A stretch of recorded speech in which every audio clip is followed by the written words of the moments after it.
Welcome back, range fans. We're back on the range again today with the most versatile Ruger Alaskan 454 Casull you have ever seen.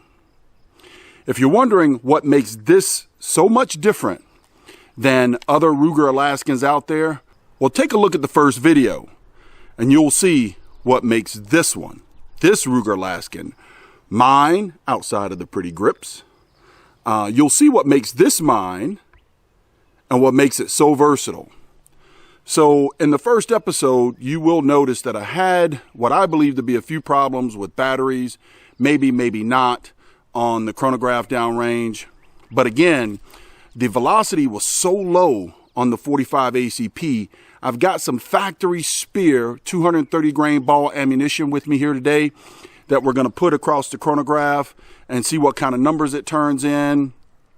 And then, folks, I finally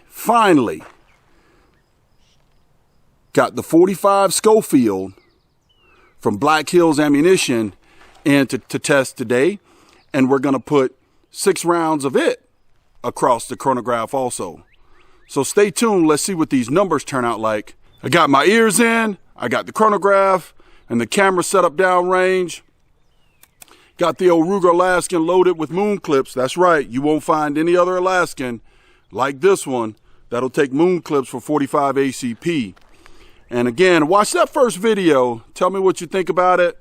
Subscribe and like this one also. Let's put these rounds downrange and see what factory Speer 45 ACP turns in across the chronograph. 376.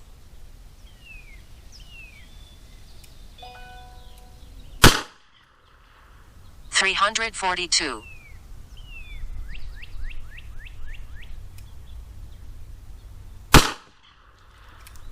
546.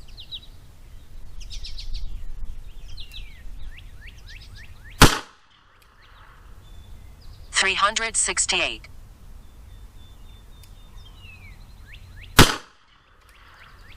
380.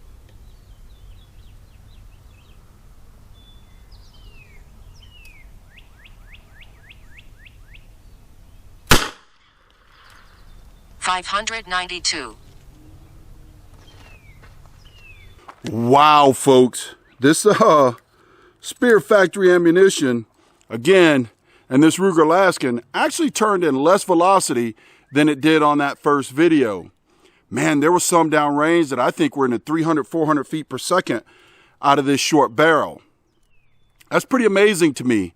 So maybe we'll even have a third video in this episode where we take this same ammunition, Speer factory, 45 ACP 230 grain hardball, and put it in the 1911 and see what it turns in. Grouping, not bad downrange, but velocity, not good out of the Ruger Alaskan.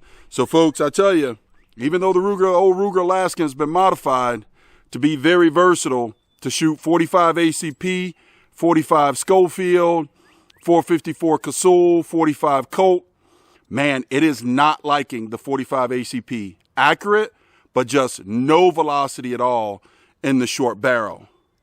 Let's move on to the 45 Schofield. All right, back. I got that old Ruger Alaskan stoked with the Black Hills 45 Schofield. I'm still pretty shocked. Almost thinking again, folks, that something's wrong with my chronograph, turning in so low numbers on the 45 ACP. But we'll see what the 45 Schofield does out of the short barrel. I can tell you I did have this chronograph out on the range a couple of days ago and did some chronograph of 44 Magnum and was getting 12 to 1300 feet per second. So I don't think there's anything wrong with it. It does have fresh batteries. I just think 45 ACP doesn't perform as it should, or at least the hardball in the Ruger Alaskan. We'll see what the 45 Schofield does, and stay tuned because we're going to put it across the chronograph and see how accurate we can be downrange.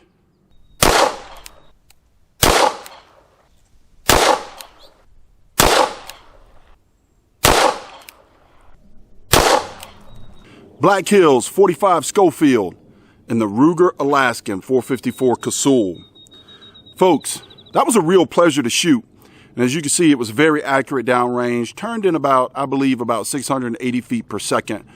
You saw the numbers. We'll display the text of the averages of both the 45 ACP and also the 45 Schofield at the end of the video here. One thing I did notice about the 45 Schofield, pretty smoky. It's pure lead or swage lead bullets from Black Hills. I also noticed that the head of the case right there, that head of the case, it is thicker than the 45 Colt, which I'm not a shooter. 45 Schofield, don't really know all that much about it. But noticing that, I said, wow, that's kind of approaching the rim thickness of the 45 auto rim, which will not go in this particular Ruger Alaskan that I've had modified. But again, I'm pretty happy. I've got 100% ignition on all rounds, 45 ACP, 45 Super. I also tested 45 Colt, 454 Casull, and now 45 Schofield. 100% ignition. So I'm pretty happy with the work that's been done to this revolver.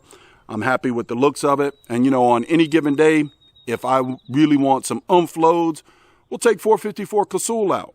If I just want to plink around, maybe I need to stock up on some 45 Schofield brass and reload my own 45 Schofield or either 45 Colt. 45 Schofield prove to be plenty accurate. 726.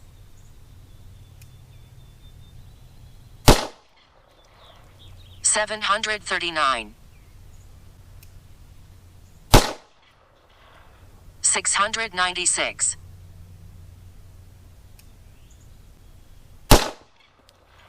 737.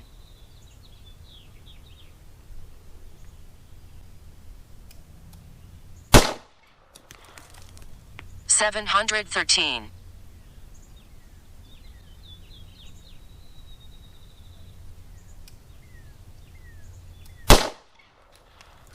723. Thanks again, folks, for joining us over at dayattherange.com and also on the Reloaders Network. This thing is absolutely a joy and a pleasure. Ruger Red Hawk Alaskan 454 Casull. Stay tuned and always keep them on target.